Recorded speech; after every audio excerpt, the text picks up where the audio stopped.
कितनी तेज बारिश हो रही है। अगर ऐसे ही बारिश होती रही तो मैं सब्जी बेचने कैसे जाऊंगी।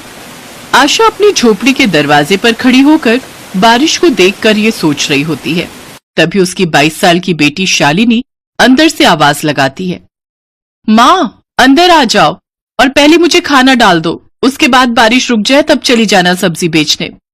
शालिनी की बात सुनकर आशा देवी अंदर आ जाती हैं और उसे खाना डालकर देती हैं। कुछ देर बाद बारिश रुक जाती है तो आशा सब्जी का ठेला लेकर बाजार जाने लगती है। माँ अभी तो बारिश बंद हुई है, अब कहाँ जा रही हो? बेटी सब्जी बेचने जा रही हूँ, थोड़े पैसे कमाऊंगी तो राशन की टेंशन नहीं रहेगी, और फिर तेरी शादी के लिए भी तो पैसे जोड़ने हैं ताकि तेरा रिश्ता अच्छे घर में कर सकूं। ये बात तो आपने अच्छी कही माँ, मैं नहीं चाहती कि मेरा पति आपकी तरह गरीब हो, बल्कि मुझे तो कोई अमीर घर चाहिए जहाँ मुझे हर खुशी मिल सके। आशा चुपचाप सब्जी बेचने चली जाती है। फिर शाम को थकी हारी आकर खाना बनाती है और बर्तन धोकर रसोई की सफाई करती है, जबकि उसकी बेटी किसी भी काम को हाथ नहीं लगाती थी। ये देख आशा उससे कहती है, बेटी घर के काम सीख लो, आगे जाकर काम आएंगे। माँ मैं अमीर घर में शादी करूंगी ताकि वहां नौकर चाकर हो और मुझे कोई काम नहीं करना पड़े। शालिनी के सपने काफी बड़े थे और उसका ये सपना पूरा भी हुआ। जब वो गांव के जमींदार की बेटी की शादी में जाती है तो वहां अखिलेश नाम के एक लड़के से टकरा जाती है। अखिलेश एक अमीर घराने का लड़का था। शालिनी दिखने में काफी खूबसूरत थी, इसलिए अखिलेश को उससे पहली नजर में ही प्यार हो गया। पार्टी में शालिनी के बारे में जानकारी निकलवाकर वो अगले दिन ही अपनी महंगी चमचमाती गाड़ी में अपनी माँ रमोला के साथ उसके घर पहुंच गया, जहां अखिलेश की माँ रमोला आशा को देख कहने लगी, अरे आशा तू, ये तेरी झोपड़ी है? जी मेम साहब। तुम इन्हें जानती हो? हाँ ये तो आशा है जिससे मैं सब्जी खरीदती हूँ। इसका मतलब शालिनी तुम्हारी बेटी है? हाँ मेम साहब, लेकिन आखिर बात क्या है? माँ जी मैं आपकी बेटी को पसंद करता हूँ और उससे शादी करना चाहता हूँ। हाँ आशा, इसने जब से तुम्हारी बेटी को देखा है उससे शादी करने की जिद पकड़ कर बैठा है। वैसे मैं तो इस रिश्ते के खिलाफ थी, क्योंकि मैं झोपड़ी में रहने वाली लड़की को अपनी बहू नहीं बनाना चाहती, लेकिन अपने इकलौते बेटे की जिद के आगे मुझे झुकना ही पड़ा। अमीर घर में अपने रिश्ते की बात सुनकर शालिनी बड़ी खुश होती है, लेकिन आशा उससे कहती है, माफ कीजिएगा मेम साहब, लेकिन आपके बेटे की उम्र थोड़ी ज्यादा लग रही है। माँ 8-10 साल बड़ी उम्र होने से कोई फर्क नहीं पड़ता, मुझे ये रिश्ता मंजूर है। बिल्कुल ठीक कहा बेटी। और आशा, जब हम इतने बड़े घराने के लोग तुम गरीबों से रिश्ता जोड़ने के लिए तैयार हैं, तो फिर तुम्हें भी कोई प्रॉब्लम नहीं होनी चाहिए। ठीक है, जैसा आप सबको ठीक लगे। आशा अपनी इकलौती बेटी की शादी अमीर घर में कर देती है। अमीर घर में आकर शालिनी अब अमीरों वाले तौर तरीके सीख लेती है। फिर दोनों हनीमून के लिए गोवा जाते हैं। उधर बेचारी आशा सब्जी का ठेला लगाकर अपना गुजर बसर कर रही थी। फिर कुछ दिन बाद शालिनी का शादी के बाद पहला बर्थडे होता है। अखिलेश एक बड़ी पार्टी ऑर्गेनाइज करता है जिसमें वो अपने दोस्तों को और क्लाइंट्स को भी बुलाता है। जन्मदिन में आशा भी अपनी बेटी को बधाई देने के लिए आती है। बेटी मैं तुम्हारे लिए ये गाजर का हलवा बनाकर लाई हूँ, जन्मदिन बहुत मुबारक हो। उन सबके सामने शर्मिंदा होकर शालिनी गुस्से में आकर कहती है, आप जो भी हो फिलहाल यहाँ से जाइए, लगता है बेचारी की मानसिक हालत ठीक नहीं है। मेरी तो केवल एक ही माँ है और वो मेरी सासू माँ रमोला है। आशा रोते हुए घर लौट आती है। मेरी बेटी अब इतनी अमीर हो गई कि अपनी गरीब माँ को भूल ही गई। छोटी सी थी जब उसके पिताजी उसे छोड़कर इस दुनिया से चले गए थे। तब से सब्जियां बेचकर उसे पाला पोसा, और आज मेरी अमीर बेटी मुझे पहचानने से मना कर रही है।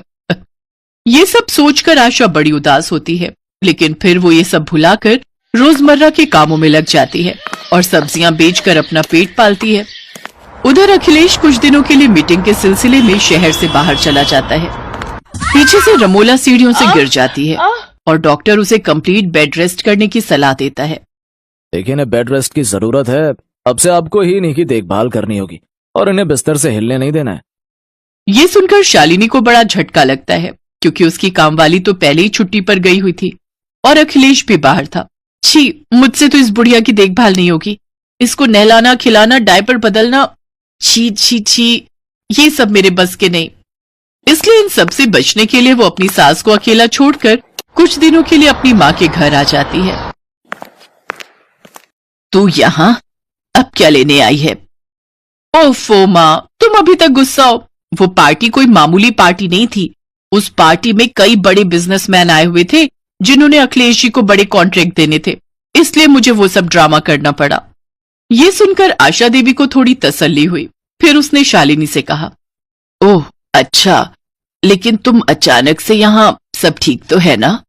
शालिनी उसे सारी बात बताती है। तुझे शर्म नहीं आई? अपनी सास को इस हालत में अकेला छोड़कर आ गई। खैर, मैं ये कैसे भूल सकती हूँ। जब जन्म देने वाली माँ की तू सगी नहीं हुई तो उनकी क्या होगी। ये कहकर आशा रमोला के घर चली जाती है, जहां वो देखती है कि रमोला बुखार से तप रही है। आशा उसके सर पर पट्टियां करती है और उसके लिए खिचड़ी दलिया बनाती है। अब कुछ दिन तक वो उसके घर पर ही रुकती है और उसकी खूब देखभाल करती है। उसे स्पंज करना, उसके डायपर बदलना, सब काम वही करती है। हफ्ते भर के अंदर ही रमोला पूरी तरह से ठीक हो जाती है। आशा को अपनी सेवा करते देख रमोला भी बहुत खुश होती है। अब वो दोनों साथ में बातें करती, खाना खाती और अपना हर सुख दुख बांटती। अब दोनों सहेली की तरह रहती। एक रोज, आशा, तुमने जो मेरे लिए किया है ना, वो कोई नहीं कर सकता। मेरी बहू ने मुझे अकेला छोड़ दिया, लेकिन समधन होकर भी तुमने मेरी कितनी देखभाल की है। अब से तुम मेरी समधन नहीं बल्कि मेरी सहेली हो। फिर अखिलेश घर वापस आता है तो उसे सारी बात पता चल जाती है। उधर रमोला के ठीक होते ही शालिनी भी वापस आ जाती है, लेकिन अखिलेश शालिनी को खूब सुनाता है। निकल जा तू मेरे घर से। अब क्या करने आई है यहाँ?